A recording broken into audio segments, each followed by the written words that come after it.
আসসালামু আলাইকুম সুপ্রিয় শিক্ষার্থীরা, আশা করি তোমরা অনেক ভালো আছো। অষ্টম শ্রেণীর স্বাস্থ্য ও সুরক্ষা বিষয়ক টিউটোরিয়ালে তোমাদেরকে স্বাগতম। এই ভিডিওতে আমরা 65 পৃষ্ঠার এই ছকটি পূরণ করা শিখব। শিক্ষার্থীরা লক্ষ্য করো, এখানে লেখা আছে আমার মানসিক চাপ ব্যবস্থাপনার কৌশল। এখানে লেখা আছে মানসিক চাপ ব্যবস্থাপনা। আমরা জানি বিভিন্ন পরিস্থিতিতে আমরা সবাই কম বেশি মানসিক চাপ বোধ করি।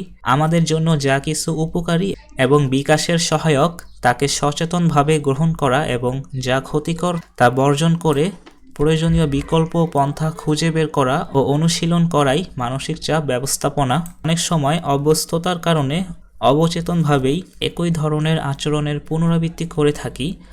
আমরা অনেকেই তখন পরিস্থিতিকে দোষারোপ করতে থাকি এবং কখনো নিজেকে বা অন্যদেরকে দোষারোপ করতে থাকি। এগুলো কোনোটাই আমাদের সমস্যার সমাধান তো করেই না, বরং হতাশা বাড়িয়ে দেয়। তাই সচেতন হয়ে ওই পরিস্থিতিতে আমরা যে আচরণটি সমস্যার সমাধান করছে না তা খুঁজে বের করব। তার পরিবর্তে ইতিবাচক ও কার্যকর আচরণের মাধ্যমে সমস্যার সমাধান করব। নিজেরা না পারলে অভিজ্ঞ কারো সহযোগিতা চাইব। আমরা এখন এই ছকটি পূরণ করা শিখব। শিক্ষার্থীরা লক্ষ্য করো, আমি এখানে লিখে রাখছি আমার মানসিক চাপ ব্যবস্থাপনা কৌশল।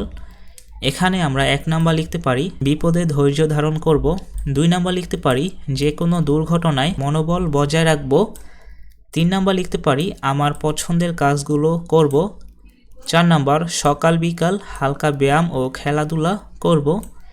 5 নাম্বার রুটিন মাফিক পড়াশোনা করব। 6 নাম্বার লিখতে পারি পরীক্ষায় খারাপ করলে পুনরায় নিজেকে ভালো ফলাফলের জন্য প্রস্তুত করব। এরপর 7 নাম্বার লিখব বন্ধুদের সাথে বেড়াতে যাব, ধর্মীয় কাজে আরও মনোযোগী হব। 9 নাম্বার পারিবারিক দায়িত্ব পালন করব। 10 নাম্বার দুশ্চিন্তা এড়িয়ে চলব। এরপর 11 নাম্বার ভালো ও সৎ মানুষের সাথে বন্ধুত্ব করব। 12 নাম্বার মানসিক চাপ হলে পরিবারের বড়দের সাথে পরামর্শ করব।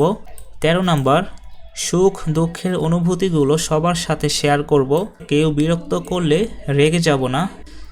15 নাম্বার ঘুম ও বিশ্রামের জন্য পর্যাপ্ত সময় রাখব। আশা করি তোমরা এই ছকটি সুন্দরভাবে পূরণ করা শিখেছো।